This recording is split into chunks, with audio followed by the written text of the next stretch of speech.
Thank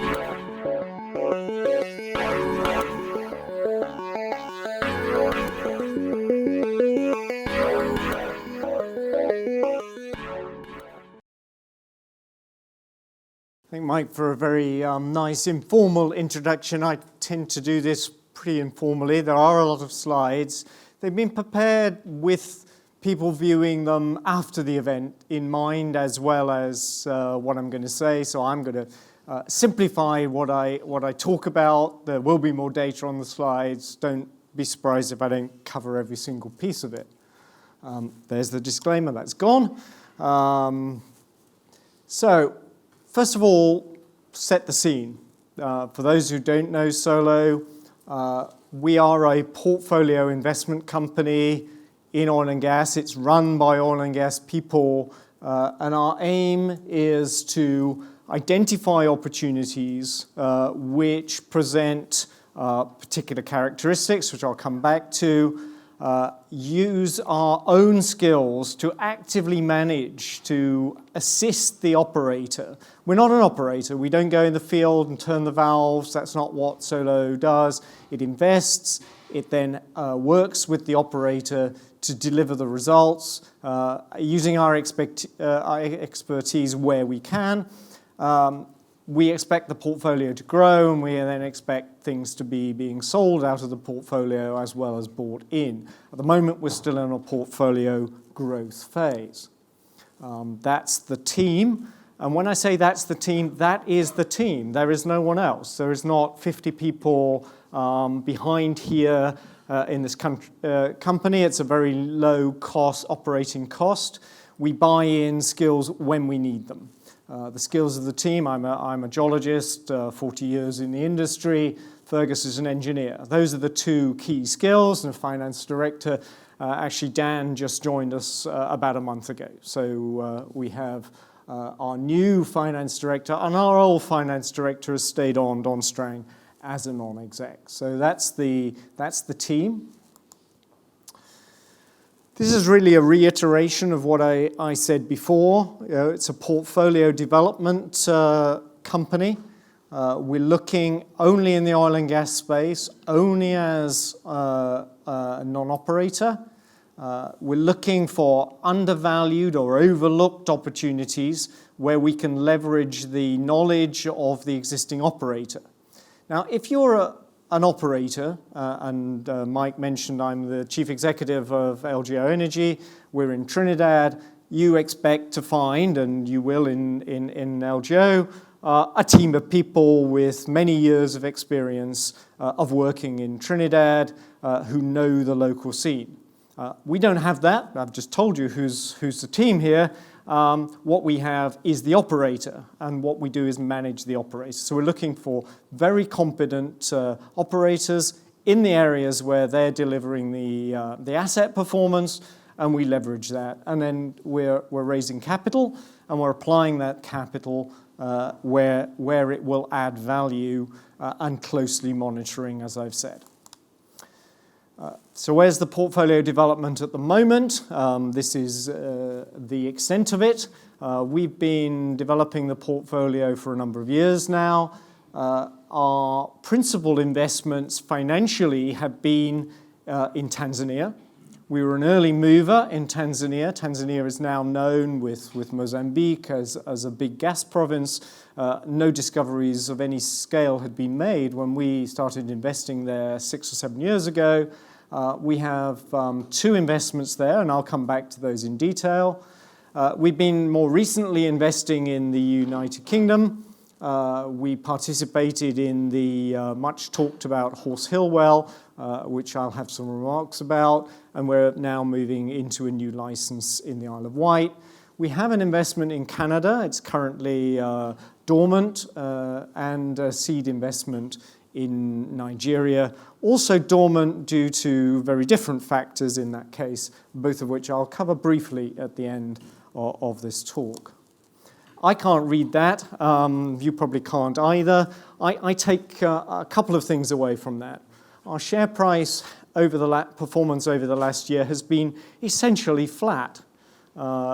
Actually, flat is the new up in oil and gas, so I'm not unduly concerned by that. I much would prefer to see us trading at a significant multiple on that, and perhaps I'll explain later why I think we will be in the not too distant future. But it is essentially flat. Our market cap is just under 20 million pounds. And recently we added a strategic investor, the Epsilon Investment Fund out of Singapore, have bought a 15% interest in the company. So let's talk a little bit more about Tanzania. This is where we spent the most money, spent the most time, and have the most mature part of our portfolio. A couple of remarks about Tanzania first, and I won't repeat everything on this slide, as I said earlier, but there is enormous growth in gas demand in sub-Saharan Africa, and Tanzania is no different. In Tanzania, there is a new government. We are finding that new government supportive. Tanzanian governments have always been broadly supportive, but not particularly effective. We believe the current government is shaping up to be a force for good. There is infrastructure. And one of the problems with gas projects is they get stranded. You find the gas, but you can't connect it to the market. Tanzania has about 55 TCF of gas discovered. That's a very large volume of gas. That will never be used locally, not in the whole of East Africa or even in sub-Saharan. Hence, there is an LNG dimension to Tanzania. We're not playing in that. We're playing onshore, where there is a pipeline built by the Chinese to take our gas directly to users in the populous north. And there are major players involved in Tanzania. They're not playing the onshore, the part that we're involved with, but they do shape the politics, they do shape the environment for law and let's say governance behavior, which is positive. Local growth in energy demand, like most African countries and certainly well-managed ones, there is still a very large demand for new energy. 40% of Tanzanians do not have electricity delivered to their home. So this is a market that we can see predictable growth. This is an external report where we're looking at enormous growth potential. So you have the elements. We have made discoveries, which I'll touch on in a minute. We have infrastructure between those discoveries and the market, and we have a growing demand for the energy, both regionally and specific to energy, electricity in Tanzania. This is the project that's on stream now, Kilawani North. It's on Songa Songa Island. Songa Songa Island has the original gas discovery and production in Tanzania, the old gas plant, and the field for that is located here. We and Aminex, our partners, discovered the Songo, let's say south. This is looking south here at Kilawani North, and we had a new gas plant built to process and transport that gas to the market through the pipeline system. So that's underway. We have a gas sales agreement. The price is agreed. We've been receiving revenue since August. So that's the backbone of our revenue in Trinidad. But the real value lies in the Rovuma Basin, which is the remainder of the onshore south. I don't think this comes out particularly well, but we have the Mozambique border here. This is a marine area. Our two licenses cover the onshore, and we've made a significant discovery at Notoria here. It's been explored over a number of years, but really only 2 wells have been put in here, so the word underexplored should figure in our thinking. That discovery, Notoria, was tested at 20 million standard cubic feet a day. That's about 3,500 barrels a day of oil. We only tested a 10-foot interval at the top of the reservoir. We are now going back to appraise this. We're going to a location about 1.5 kilometers away for Notoria 2. It's up dip, it's higher on the structure, and the reservoir is predicted to be thicker from the seismic that was acquired in 2014 to carry out this appraisal campaign. We also expect to do a Notoria 3 appraisal after that. Depending on the results, we'll pick the location for that. This is a significant discovery because it's larger already than Kilawani North, which is on production and giving us revenue, but has an upside in the order of 1 to 1.5 TCF. So it's a very significant discovery onshore. Now, if we're talking about that offshore, you'd be kind of struggling with your economics and how long to get an LNG project in maybe 10 or 12 years' time. But here we're just 18 kilometers from that new 36-inch line up to Dar es Salaam. If we can prove this up, there is a ready market growing. The market is not all there yet, but as gas becomes available, people will build the power plants, and certainly the end user demand is very much present. That's just a recap on what that pipeline looks like. It's $1 billion project built by the Chinese using Chinese loans to the Tanzanian government. It was commissioned over a year ago, and our molecules, our gas, are traveling up that pipeline now from Songa here to Dar es Salaam. But the pipeline comes all the way from the south. Here's your Mozambique border again. And here's our 2 licenses where we've made the Notoria discovery.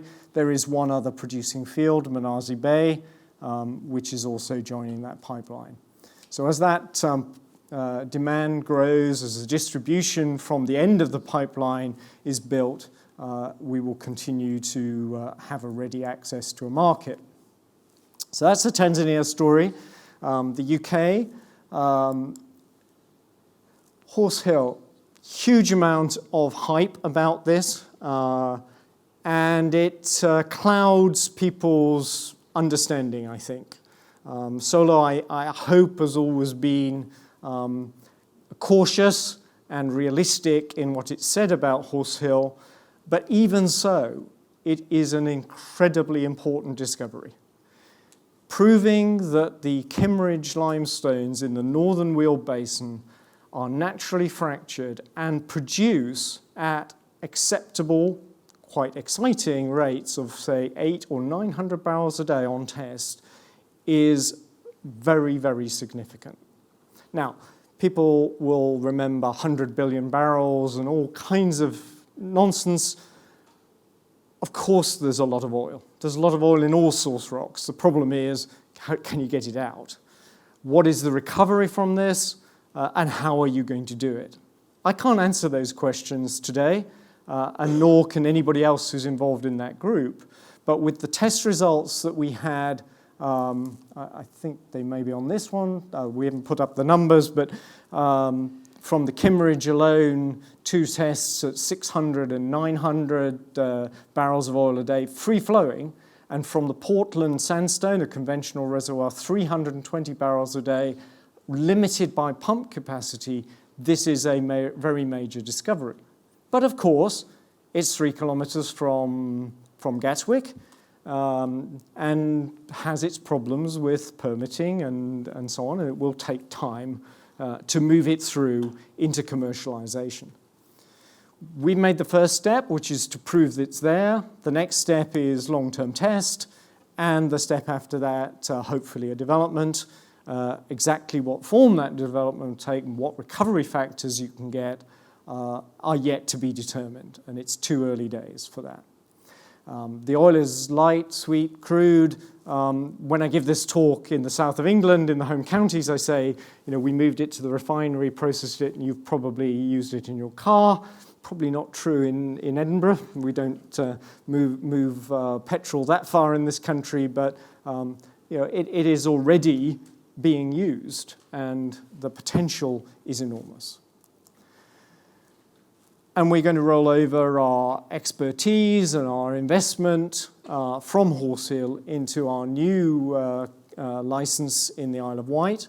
The Isle of Wight is not as virgin territory as people might think. There has been a lot of drilling there, and at Ariton in the 1970s, British Gas found oil at the time based on the logs they had and the oil price. They did not pursue it. We believe that is now a commercial discovery, and we'll go back in and appraise that. There are other prospects in the Isle of Wight. So, this is part of developing a portfolio. We've done Horse Hill. We've added considerable value there. At some point, we may choose to roll that investment over. This is probably where it will go. I promised to, because everybody wonders why we've made other investments. Well, Burge Africa was actually started out as Pan Minerals in Switzerland. We made an investment.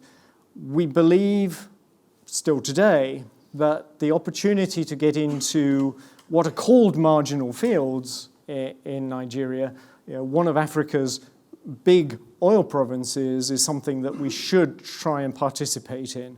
Unfortunately, I'm going to call it an undeclared civil war that's going on in Nigeria, is in the Delta area, is making it difficult for the government, if indeed there is a functioning government, to start to license these. These fields were taken off the majors because the majors did not value them and given to small companies. But we're stranded by politics at the moment, but we have a local expert operator, and we have partners lined up that if the politics improve, our seed investment can be reactivated.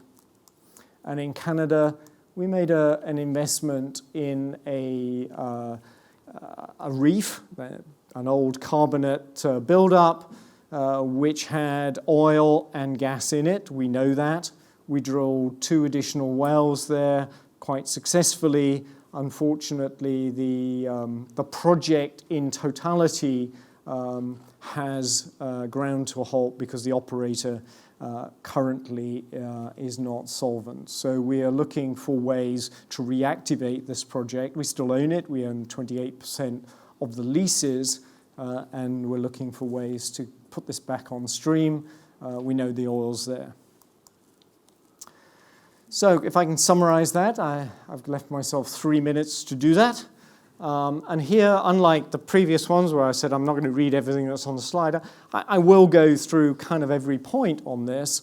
In Tanzania, we have had success. We've drilled 2 wells, the Konde one, which we farmed into, Tullow were the operator, and we found gas and oil, but not in commercial volumes, so residual oil and gas.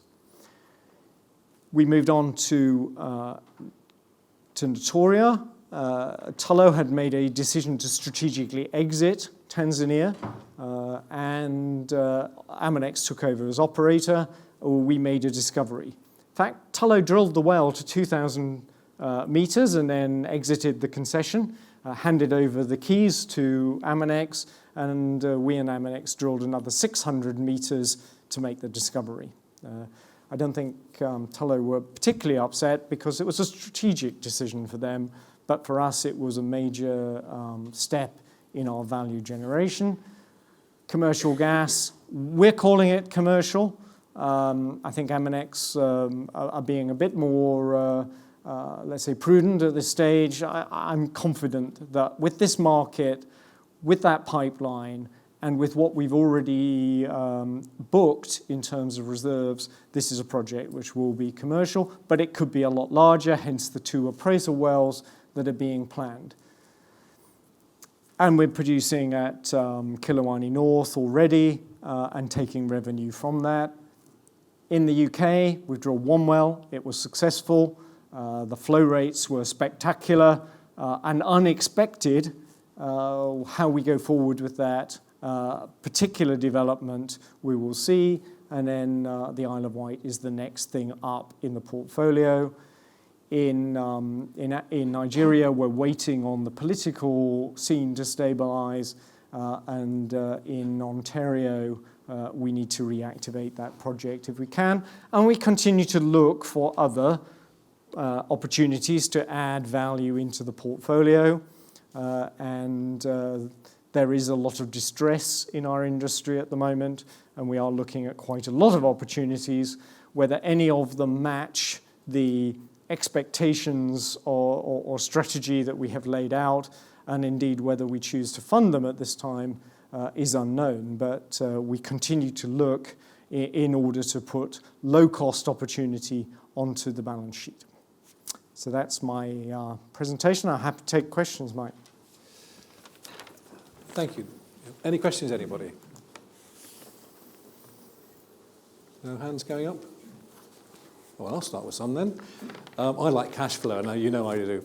What's your cash flow position with solar at the moment? Obviously, you're producing gas in Tanzania. Obviously, it's newly delivered. But, yeah, we bought a 6% interest. We've taken that up to about 7%. We have now the right to take it up to about 8.5%. On 8.5%, we would expect to be getting a cash flow of about $150,000 a month. So that's the target. At the moment, that with a low cost of operation that we have, our listing costs and a small team, that will pay our G&A. We won't do a whole lot more than that. It's not reinvestment money at this stage. The Notoria production, if it comes on anywhere near the envelope of expectation, we're talking multi-million dollars a month of revenue from a Notoria development. And how much investment would you have to make for that? Have you sort of there are two ways you can invest in oil and gas. One is with money that you've raised from the market or from debt or wherever. The other is to use the value of the project as it grows. And of course, coming in early, we didn't pay very much for our 25%. So we may dilute. That has been mooted in the past, and is still one of our options going forward. Is you will farm down a portion of your 25%. We will do that at some stage. Certainly, when we get to development, if we're doing a $200 million development, that's the time. But we'll have added a lot more value by discovery, by appraisal, by proof of concept before we do that. And what are the reserves for Tanzania? I see 4 TCF up there. That's a nice sort of headline number. Yeah. The bookable reserve from Kilowani gross is about 40 BCF. So that's a lot shy of 4 TCF. And about 4 times that in Notoria 1. Okay. Once we've drilled Notoria 2, then ask me the question again, and hopefully we'll be talking several hundred BCF, and ultimately a TCF or more. The 4 TCF relates to additional prospectivity within that license. And politically, is it quite stable? Yes, it's a democracy, functioning democracy.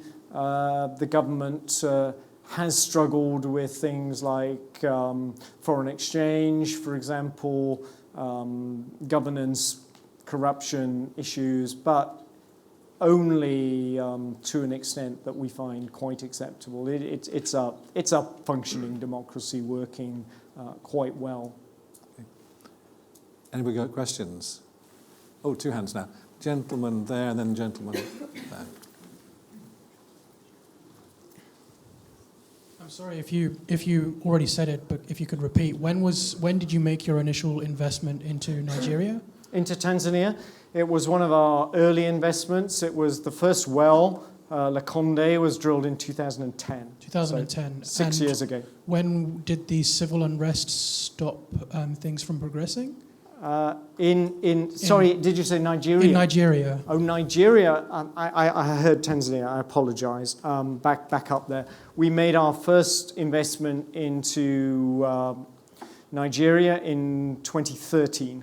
And the current round of civil unrest, which is, it's kind of an ongoing story in Nigeria, particularly in the Delta region, kicked off about a year ago when Goodluck Jonathan was displaced. So was it just a decision that was made because of the sizable investment or percentage that you was able to get versus the actual political climate? Yeah, at an early phase, the thing about Nigeria is it's a fantastic oil province. There's a lot of oil there. A lot of it is discovered. We don't have to take this exploration risk component. It's already there. The government took the decision to relicense a lot of it. They took this acreage back from the majors, Shell, Chevron, and offered it up to the industry with an indigenous component. You had to have an indigenous partner, which we have, and to get more activity, to get more production. And that process was going well until the change of government, and now under this government and the unrest that has developed within the Delta region as a result. It's a complicated security story as well, and it's not necessarily a place you'd want to be putting people on the ground at this time. Last question, gentleman over there with the microphone. The microphone is coming to you. Thank you. Hello, Neil. We're shareholders, small shareholders. You mentioned that we have at Kiliwani up to 8.5%. We used to have up to 10%. But you made the decision not to go for the next tranche. Yep. When I did the back of the fag packet calculations, I don't have the numbers, but with 10%, we would have been doing quite well as a company. Why the decision not to take that last tranche? Two reasons.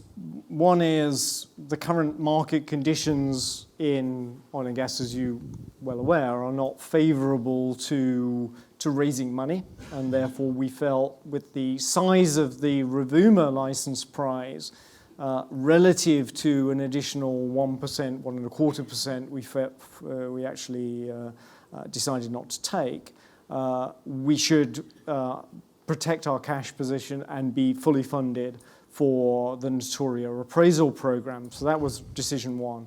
The other one is nominations of gas from Kiliwani are running below our expectation. We were hoping this would be doing 30 million a day at this time, and it's doing closer to 20. So given that uncertainty about whether nominations from the government would increase and that the revenue stream would increase, we took the decision to focus on Notoria at that time. Okay, thank you. Thank you for your questions, Neil, and thank you very much indeed. Thank you.